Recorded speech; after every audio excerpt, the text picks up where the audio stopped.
Oh, I'm getting chills just looking at it. Bienvenue sur Watch Mojo. Aujourd'hui, nous vous présentons notre top 10 des produits qui ont connu un tel échec qu'ils ont détruit leurs entreprises. I like to say boom, boom, boom. Pour cette liste, nous nous intéressons aux produits qui n'ont pas réussi à se vendre et qui ont par conséquent ruiné l'entreprise qui les avait créés. Vous souvenez-vous de l'un d'entre eux? Y en a-t-il qui vous manque? Dites-le nous dans les commentaires.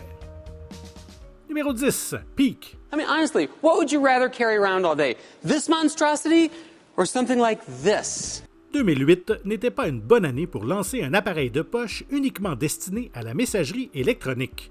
Le iPhone était sorti un an auparavant et il pouvait faire bien plus que d'envoyer des emails. Pourtant, en septembre 2008, Peak Incorporated a lancé un appareil de messagerie portable élégant et futuriste. Il a reçu un accueil très favorable et a même été nommé Gadget de l'année par Time et Wired. It most of all lets your phone do what your phone is good for, making phone calls. It's not like you're walking around with a ham sandwich pressed to your head. Mais à côté du iPhone bien supérieur, il a échoué, ce qui a conduit les itérations ultérieures à ajouter des éléments comme Twitter et Facebook. Mais il était trop tard. Le produit est mort en 2012 et Peak Incorporated a sombré dans l'oubli. Numéro 9, Juicero Press. What is this? It's a Juicero.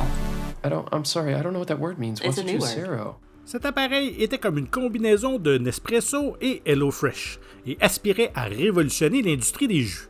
Juicero vendait des sachets à portions uniques sur la base d'un abonnement.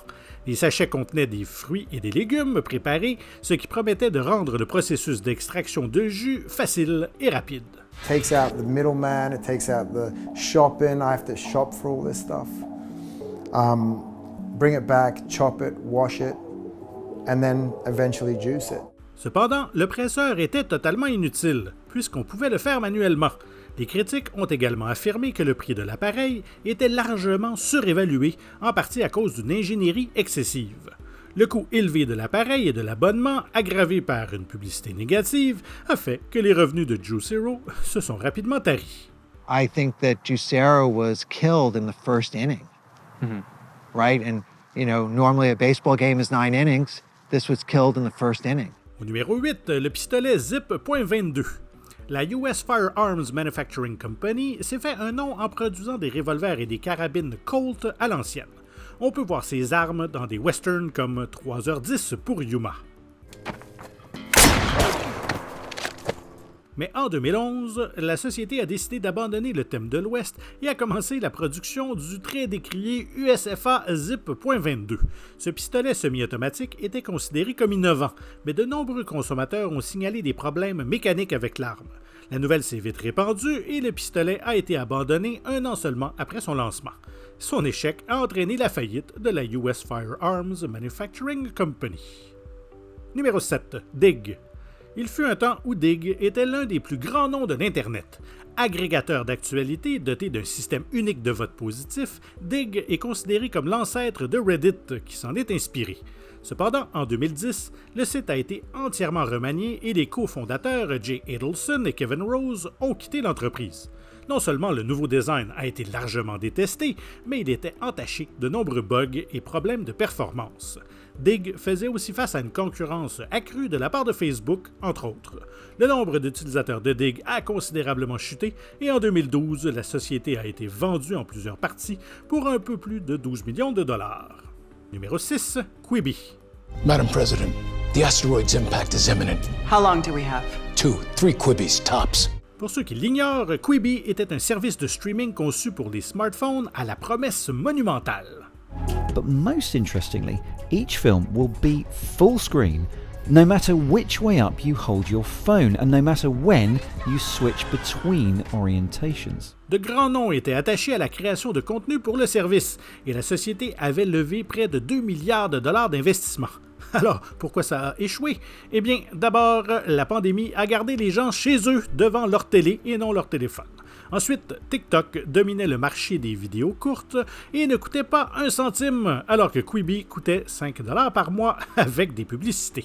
Le marketing a été confus et limité, et le contenu exclusif n'était pas vraiment mémorable. Some of that original content cost upwards of $100,000 per minute to produce. Lancé en avril 2020, Quibi n'a duré que 8 mois et a été dissous en décembre. Notre numéro 5, eons.com. Jeff Taylor a fait un site monstrueux avec, monster.com. À un moment donné, Monster était le nom des moteurs de recherche d'emploi. Mais ils ne peuvent pas tous être des gagnants et comme un deuxième album décevant, Taylor a fait Eons. From this moment with eons.com, you'll see more, you'll learn more, and you'll be more. Lancé en 2006, Eons était un site de réseau similaire à Facebook, mais destiné aux personnes de plus de 40 ans. Eons.com will allow members to create pages similar to MySpace with profiles and pictures of themselves, but the site is playing down the social networking aspect, instead emphasizing inspirational articles and tools. Vous n'aviez jamais entendu parler d'Eons avant? Évidemment, le site a été un échec total et il a été fermé 6 ans seulement après son lancement. Le site n'était pas en mesure de répondre aux exigences financières de son fournisseur de services. Numéro 4, MoviePass.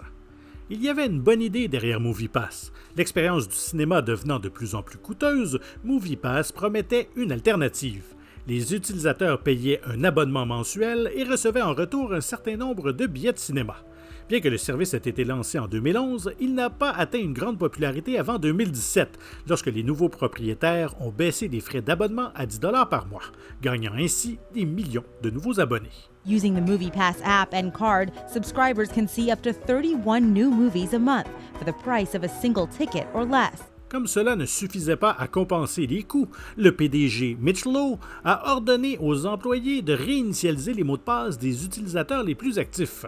La société a fait faillite en 2020 et Lowe a été accusé par la Federal Trade Commission pour ses actions. Au moment d'enregistrer cette vidéo, le propriétaire initial de la société était en train de la relancer.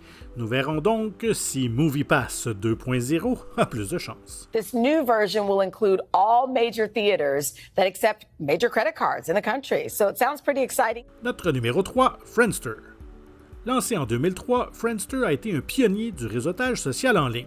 Friendster comptait déjà plus de 3 millions d'utilisateurs avant même la mise en ligne de MySpace et de Facebook. It's really beautiful. You can see how much work went into it. En 2008, Friendster était utilisé par 115 millions de personnes, mais Facebook gagnait en popularité et révolutionnait les médias sociaux, et Friendster ne pouvait pas suivre. L'entreprise a rapidement été rachetée par une société malaisienne nommée Mall Global, qui l'a transformée en site de jeu. Cela signifiait que Friendster n'avait plus à concurrencer Facebook, mais quoi qu'il en soit, le site a fermé ses portes en 2015. L'entreprise a fait de même 3 ans plus tard. Pas facile de rivaliser avec des mastodontes. Numéro 2, le Comet de de Havilland. La société britannique de Havilland était le plus grand nom de l'aviation au début du 20e siècle. Elle a produit de nombreux avions remarquables, dont le premier avion de ligne commerciale du monde, le Comet.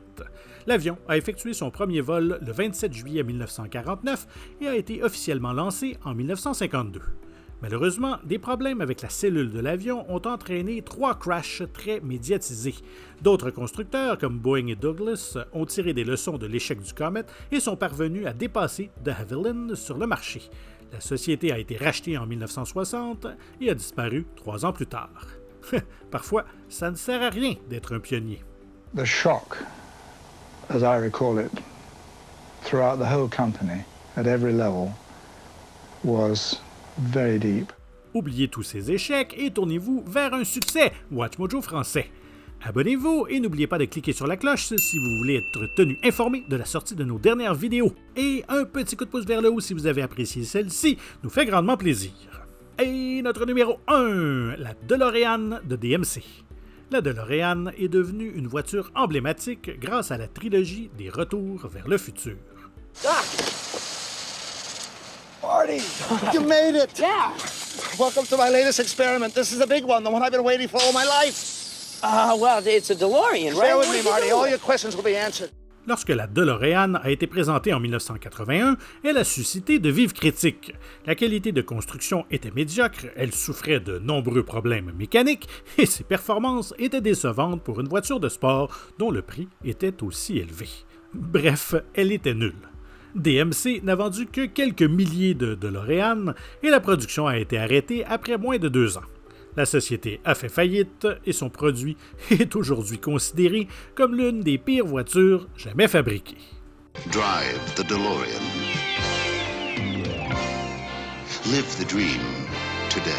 Vous avez apprécié cette vidéo? Dites-le nous dans les commentaires. N'oubliez pas de vous abonner, d'appuyer sur la cloche, d'appuyer sur le petit coup de pouce vers le haut et surtout, n'oubliez pas de regarder une autre de nos excellentes productions. Merci et à très bientôt.